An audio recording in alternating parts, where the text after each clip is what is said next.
যুবকদেরকে যদি বলি খেলা দেখিও না, এটা অসম্ভব তাদের জন্য। শুধু আমি এতটুকু বলবো, এমন উন্মাদনা করবেন না, এমন লম্ফঝম্ফ করবেন না এই মাসে, কারণ এটা হলো কারবালার মাস, এটা থামাশার মাস নয়। এর মধ্যে আবার এমন শায়েকও আছে যারা ফুটবলকে সাপোর্ট করে তরুণদের পক্ষে চলে গেছে। আমরা এত লিবারেল হতে পারবো না, আমরা যেটা হক সেটা বলে দিতে হবে আমাদের। আপনাকে আমরা 15 বছর ওয়াজ করে, আমাদের উস্তাদরা 30 বছর ওয়াজ করে, আমাদের দাদা উস্তাদরা 60 বছর ওয়াজ করে আপনাকে ফজরের আজানের সময় তুলতে পারে নাই, কিন্তু আপনাকে নেইমার তুলে ফেলেছে। নিজেকে নিজে একবার প্রশ্ন করবেন, আপনাকে মসজিদ নববীর আদলে আজান দিয়ে, মসজিদে হেরম কাবার আদলে সেই টোনে মধুর আজানের সুর আপনার গায়ের উপর থেকে বিদেশি কম্বল সরাইতে পারে নাই। আপনাকে প্রায় 80 বারের উপরে আকিমুস সালাত বলে বলে আল্লাহ আপনাকে ঘুম থেকে তুলতে পারে নাই। আর একজন ইহুদির ছেলে, একজন খ্রিস্টানের ছেলে আপনার ভিতরে এমন ভাবে ভর করেছে, তার পায়ের লাথি দেখার জন্য আপনি পুরো রাত তো ঘুমান নাই, বরং রাতের 3টা বাজে উঠে বসে আছেন। আপনি কি নিজেকে কোনোদিন প্রশ্ন করেছেন? জমি বিক্রি করে 3 মাইল পতাকা, আপনি মসজিদে 10 টাকা দেন না, আপনি 3 কিলোমিটার পতাকা বানান।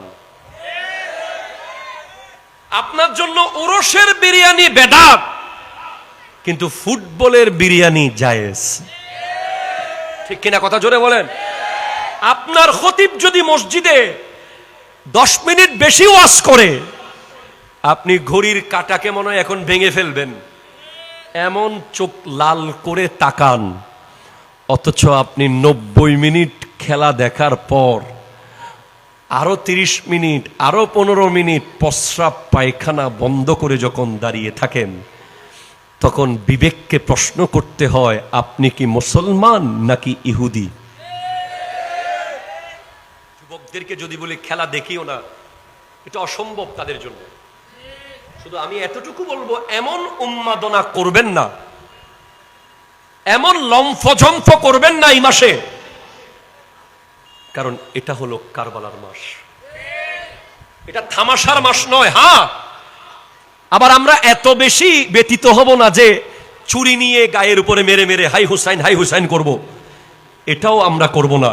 আবার এত বেশি নাচানাচি লাফালাফি করব না যে আমাদের মাথায় রাখতে হবে এই মাসের 10 দিন পর্যন্ত ইমাম হুসাইনের পরিবার কোথায় যাচ্ছে, কি অবস্থায় আছে। আমাদের ব্রেইনে রাখতে হবে যে এই মাসের 10 দিনের ভিতরে আলী আসগর রাদিয়াল্লাহু তাআলা আনহুর গলা দিয়ে তীর প্রবেশ করেছে। এই মাসের 10 দিনের ভিতরেই এমন এমন দিন আছে যেখানে ইমাম হোসেন ভয়ঙ্কর থেকে ভয়ঙ্কর পরীক্ষার সম্মুখীন হয়েছে। এই মাসে ইমামে হোসেন রাদিয়াল্লাহু তাআলার গলা 2 টুকরো হয়েছে। এই মাসেই নবী পরিবারের জান্নাতের হুরের মতো সুন্দরী নারীরা, যাদেরকে চন্দ্র সূর্য কোনোদিন দেখে নাই, ওদের হাতে শিকল পরিয়ে দামেস্কের রাস্তায় রাস্তায় তাদেরকে হাঁটানো হয়েছে। এই মাসেই ইমাম জৈনুল আবেদিনকে দামেস্কের রাস্তা দিয়ে হাতে শিকল পরিয়ে নিয়ে যাওয়া হয়েছে। এই মাসেই ইমাম হোসেন রাদিয়াল্লাহু তাআলা সন্তান আলী আকবরকে 70 টুকরা করা হয়েছে।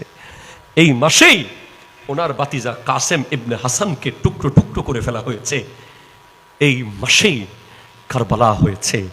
সুতরাং ইহুদি নাসারারা এমনভাবে সেট করেছে এই প্রোগ্রামকে, যেন তরুণ প্রজন্ম কারবালার চেতনা থেকে সরে যায়, যেন তরুণ প্রজন্ম এই মোহাব্বত থেকে সরে যায়।